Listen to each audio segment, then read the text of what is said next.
Isang magandang umaga pong muli sa atin pong lahat. Muli po, narito po ako, ang inyo pong abang lingkod, upang ipagpatuloy ko nga po yung naiwan ko pong salaysay nung nakaraan pong linggo.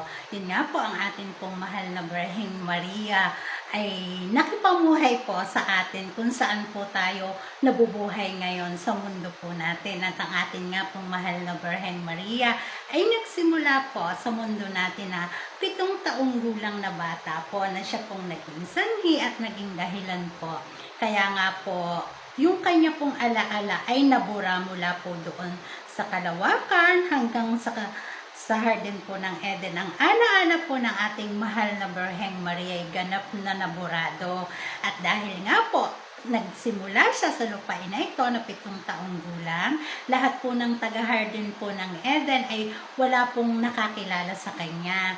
At dahil po dito, ang lahat po nga ng grupo ni Naamay, ni Danica, Magda at Magdalena po ay nagbubunyi po dahil ang alam nga po ng lahat, ang banal na pamilya kasama ng mahal na Haring Hesukristo ay kasamang nasunog po doon po sa sinunog nilang palasyo ng atin pong mahal na hari. At wala naman pong makapagsabi kung nasaan nga po ang ating mahal na Birhen. At dahil po dito, noong mga oras pong nagbubunyi sila dahil nga po wala na ang Haring Hesukristo, ay isakto naman po ito pong si Emmanuel po ay paparating mula nga po dun sa pagkakabulid po sa napakalalim pong bangin. At dahil po dito ay agad siyang sinalubong ni Magda at ni Magdalena upang nga po itong si Emmanuel po ay wag nang questionin kung bakit ba ibinulid nyo ako sa napakalalim na lugar na yon. At ang agad po si Magda ay idineklara po na wala na ang Haring Hesukristo, kaya po si Emmanuel po ay itinaas niya ang kamay na yun nga po, idineklara po ng amain ni Danica at Magda at Magdalena na dahil wala na nga ang Haring Hesukristo, ang tatanghalin ng bagong Hesukristo ay wala pong iba, kundi po si Emmanuel, ang anak po ni Adan at Eva. Dahil nga po wala namang kokontra, dahil nga po ang kaisa-isa sana na makakahadlang sa kanilang plano ay walang iba sana kundi ang ating mahal na Birhen. Subalit paano pa mangyayari yon? Ang ating mahal na Birhen ay inosenteng bata na pakalat-kalat po sa lupain ito. Walang pamilya, walang ama, walang masasabing kanya, at burado pa po ang kanyang alaala. So, matagumpay po nilang naideklara po sa lahat po ng grupo na ang bagong Haring Hesukristo po ay si Emmanuel. At dahil nga po si Emmanuel ay likas pong inosente at mapagpaubaya, tahimik po niyang tinanggap kung ano po yung posisyon na ipinagkaloob po sa kanya. At nagdiwang na po ang lahat. Nung nagsama-sama na po ang lahat ng grupo, maging ang grupo po ni Emmanuel at ng grupo po ng dating banal na pamilya po ay nagsama-sama na po. At sa pangunguna po ni Amain, nila Danica at Magda at Magdalena po, nagtanghal po sila ng ray na ka dito, ray na ka dito, ray na ka doon. At ang itinanghal po nila at idineklarang ray na kung saan-saang parte po sa iba't iba pong lupain ay di yung mga kaanib po nila sa grupo ni Magdalena, nila Magda, nila Danica at Amain na siya pong naging sanhi. Kaya po nakaramdam po ng tampo ang grupo naman po ni Emmanuel at ang dati pong grupo ng banal na pamilya. Yan po ang naging dahilan kaya po ang grupo po ni Emmanuel na original at ang grupo po ng ating banal na pamilya ay lumabas po dun po sa grupo at nagtayo po sila ng kanya-kanya pong pinaniniwalaan dahil yung iba po talaga hindi po nila kayang sikmurain ang mga kasinungalingan na ipinapahayag po ng amain sa ating ang gusto ng ating amain na ipakalat sa lahat. Hindi po kayang sikmurain ng mga grupo po ni Emmanuel.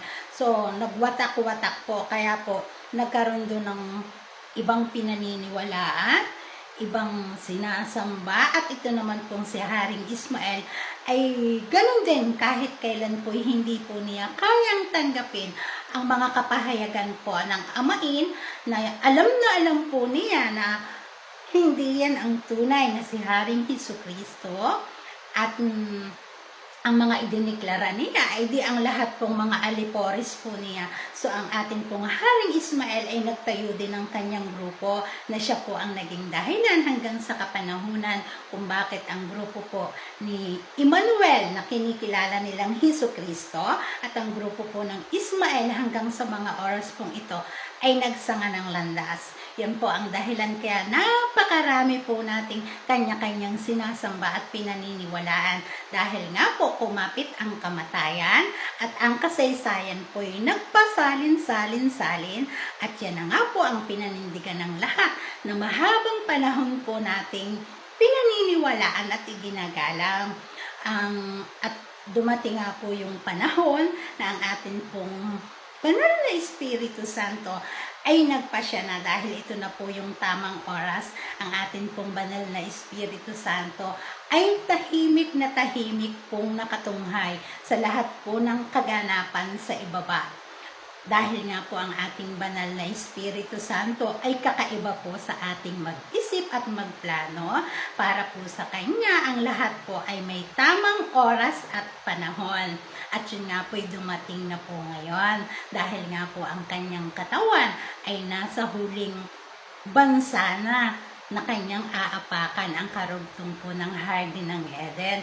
Kaya mula po dito, nung ang ating pong mahal na Birhen ay naitakda sana ang kasal kay Jose, na dating si Danica noon, ay ginising po niya ang kanyang katawan upang nga po hindi po pahihintulutan ng ating banal na Espiritu Santo na ang kanya pong katawan ay mamarkahan po ng kasal, kung hindi po yun ang tunay na mukha po ng ating Haring Hesukristo. Dahil nga po ang ating mahal na Birheng Maria at ang ating pong Haring Hesukristo na nasa lupain pong ito sa mga oras pong ito, gaano man po sila pantasyahin at pagkaguluhan, ang ating pong mahal na Birhen ay pantasya ng lahat po ng karamihan ng mga kalalakihan, at ang atin naman pong Haring Hesukristo ay napapalibutan ng mga Magdalena sa kapanahunan. Kailanman po ang Haring Hesukristo at mahal na Birheng Maria ay hindi po mamamarkahan ng kasal kung hindi po sila yung tunay. Ang atin pong mahal na Birhen ang magpapakilala at magdideklara kung sino po ang tunay na mukha ng ating Haring Hesukristo. Yan po sa pamamagitan ng kasal. Ang atin pong mahal na Birhen ay ilang beses na itakda ang kasal mula po nung unang-una hanggang sa kasalukuyan. Pero hindi po siya natutuloy dahil nga po kung sino man po yung lalaking makapagmamarka ng kasal sa ating mahal na Birhen, yun po ang tatanghaling tunay na mukha ng ating Haring Hesukristo.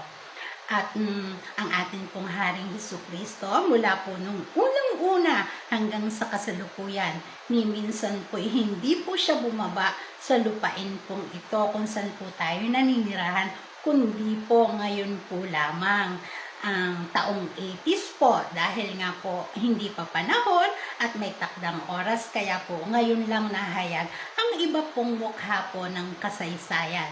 Ang ating pong Haring Hesukristo, ang dalawang prinsipe, ay ngayon lang po ang takdang oras na itinakda po ng ating banal na Espiritu Santo para po sa pagtatagpo-tagpo po ng banal ng pamilya. Kung kailan, saan at paano, tanging ang banal na Espiritu Santo po ang magtatakda.